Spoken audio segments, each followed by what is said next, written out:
दोस्तों कहते हैं कि एक फौजी का जीवन रोमांच और मुश्किलों से भरा होता है। कदम कदम पर जान का खतरा बना रहता है। किसी फौजी का कौन सा लम्हा उसके जीवन का आखिरी लम्हा बन जाए कुछ पता नहीं होता।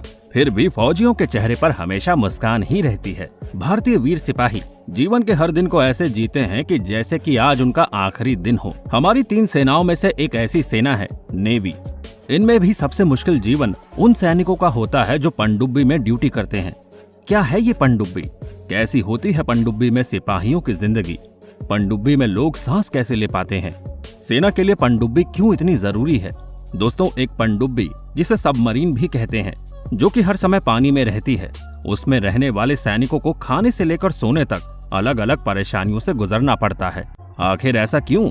दोस्तों, सबमरीन को समुद्र की गहराई में दुश्मन देशों की अनेक गतिविधियों पर नजर रखने के लिए तैनात किया जाता है। सबमरीन का काम होता है कि वो अंतर्राष्ट्रीय सीमा पार करके दूसरे देश में जाए जहां किसी भी तरह के जहाज या सबमरीन के बारे में हेडक्वार्टर तक जानकारी दे। सबमरीन का काम ये भी होता है कि वे दुश्मन देशों के जहाजों या सबमरीन्स को खत्म कर दे। लेकिन ये सभी जितना सुनने में आसान है उतना है नहीं। तो आज की हमारी इस वीडियो में हम आपको बताएंगे कि किस तरह से ये सोल्जर्स पानी में रहकर हमारे देश और हमारी रक्षा करते हैं और इनके बीच आई हर मुसीबतों का ये कैसे मुंहतोड़ जवाब भी देते हैं। तो चलिए शुरू करते हैं आज की हमारी इस वीडियो को। दोस्तों, भारत की सुरक्षा की जिम्मेदारी भारतीय फौज के कंधों पर है, जो इसे बखूबी निभा रहे हैं। तभी तो आप और हम चैन से अपने घरों में सो रहे हैं। फौज में अलग अलग राज्यों से सैनिक सेवा में होते हैं, जिसमें सेना को 3 वर्गों में बांटा गया है: इंडियन आर्मी, एयरफोर्स, नेवी। ये तीनों ही सुरक्षा बल भारत की सुरक्षा के लिए अपनी जान को हथेली पर लेकर जी तोड़ मेहनत करते हैं। वैसे तो सभी फौजियों की लाइफ चैलेंज से भरी होती है, लेकिन नेवी की कठिनाइयां कुछ अधिक तब बढ़ जाती है जब उनकी ड्यूटी सबमरीन के अंदर लगती है। ये एक अलग तरह का उपकरण है जो सिर्फ नेवी ही इस्तेमाल करती है। पनडुब्बी में नाविक या सैनिक कई कई दिनों तक धरती के जीवन से दूर पानी के अंदर रहते हैं। जब तक ये पानी में रहते हैं, इनका संपर्क पूरी तरीके से जमीन के लोगों से कट जाता है।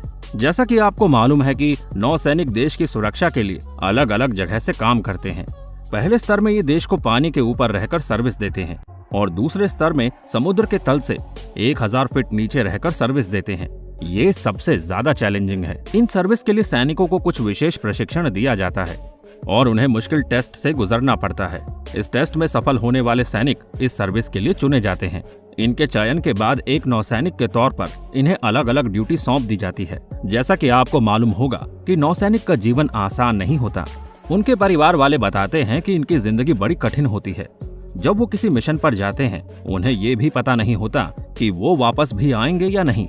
इनका मिशन करीब 30 दिनों का होता है और कभी कभी तो लगातार 40 से 50 दिन तक भी काम करते रहते हैं, वो भी पानी के अंदर, जहां बहुत सारी समस्याओं का सामना करना पड़ता है। सैनिकों के परिवार वालों को बस यही मालूम होता है कि वो ड्यूटी पर जा रहे हैं। इससे ज्यादा कोई जानकारी नहीं होती।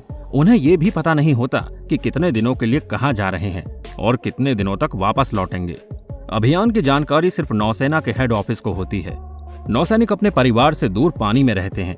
जब वो पानी के अंदर रहते हैं तो नहाना तो दूर, दाढ़ी बनाने का भी मौका नहीं मिलता। उनकी जिंदगी कठिन हो भी क्यों ना, क्योंकि किसी देश के लिए सबसे खतरनाक हथियार उस देश की पनडुब्बी ही होती है। इस पनडुब्बी की खासियत यह है कि इसमें कई बड़े हथियार और मिसाइल मौजूद होते हैं। लोगों को आमतौर पर यही लगता है कि जो इस पनडुब्बी में सैनिक होते हैं उन्हें कुछ खास सेवाएं होंगी। उन लोगों की गलतफहमी को दूर करने के लिए हम बता दें कि इन नौसैनिकों को कई कई दिनों के लिए मिशन पर भेज दिया जाता है। उस पूरे समय ये पानी के अंदर ही रहते हैं। दोस्तों, आपको ये बात जानकर काफी हैरानी होगी कि नौसैनिक अगर 30 दिन पनडुब्बी के अंदर रहते हैं तो उन्हें ज्यादा से ज्यादा 3 बार नहाने की अनुमति मिलती है, वो भी यदि सबकी सहमति हो।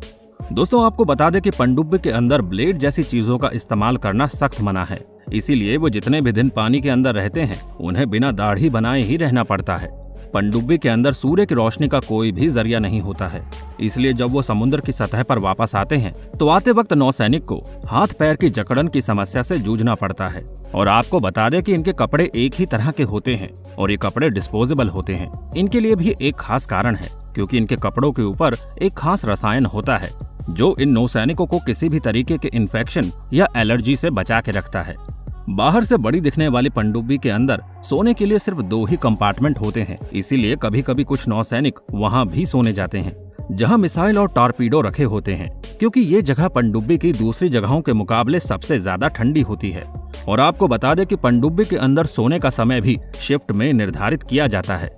ज्यादा जगह ना होने की वजह से उन्हें ऐसी एडजस्टमेंट करनी पड़ती है। पनडुब्बी जब भी समुद्र में जाते हैं तो उनके साथ डॉक्टर और प्राथमिक चिकित्सा का सामान साथ में जाता है। आपको हम ये भी बता दें कि पनडुब्बी में सीमित मात्रा में खाने का सामान ले जाया जा सकता है। हर एक सामान का बहुत ही ज्यादा ध्यान से इस्तेमाल किया जाता है। खाना पकाते समय विशेष प्रकार की माचिस का इस्तेमाल किया जाता है ताकि पनडुब्बी में ज्यादा धुआं न उठे। सभी नौसैनिकों को सीमित और सादा भोजन ही खाने को मिलता है। इतनी मुश्किलों का सामना करने के बावजूद भी ये नौसैनिक अपना फर्ज अदा करने से कभी भी नहीं चूकते और हमारी देश की सेवा में लगे रहते हैं। इस सेवा भाव के बदले हमारा भी फर्ज बनता है कि हम इनके जज्बे का सम्मान करें और सलाम करें।